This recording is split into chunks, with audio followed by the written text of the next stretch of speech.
ए हूँ सिद्धेश्वर क्षेत्र। ये सिद्धर अर्थ ये श्रीकृष्णकर पुत्र श्यांब ये रोगाग्रस्त अवस्था थे। यही जगार से अभिशाप मुक्ति पाई सिद्धि प्राप्त होते। तेणु ये पीठर नाम सिद्धेश्वर रखा से दिन। यह एक पुराणा किंवदंती मंदिर अटे। यह मंदिर बहु पुरातन। यह मंदिर प्रति वर्ष अशोकाष्टमी मेला आयोजन करा जाए।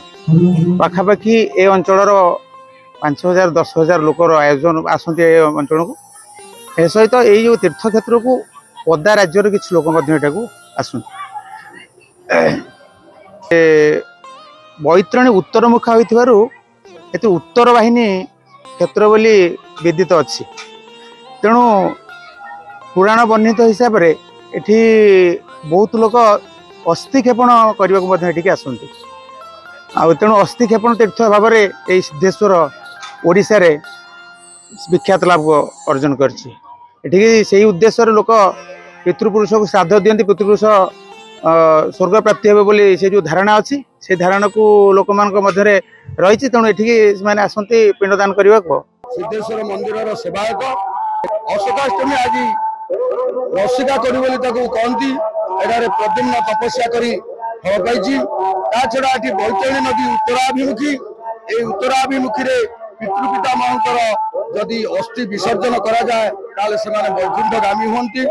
यह मध्य त्रिवेणी संगम जेपरी गंगा जमुना सरस्वती मिलन स्थल त्रिवेणी। तेणु आमर ये तीनोटी नई अच्छी।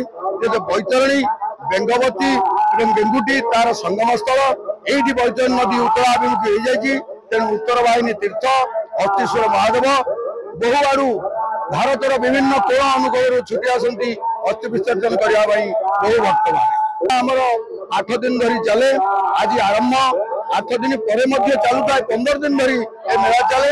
लक्ष लक्ष लोकंर समागम राति की भजन कीर्तन भजन संध्यार आयोजन कर नीति व्यवस्था कर मेडिकल स्टाफ आमर अग्निशम बाहिनी आमर तहसिल Dasarathpur managing trustee C R तत्वावधानक आम सेवायत मैंने मिसी यात्रा परिचालना करूँ।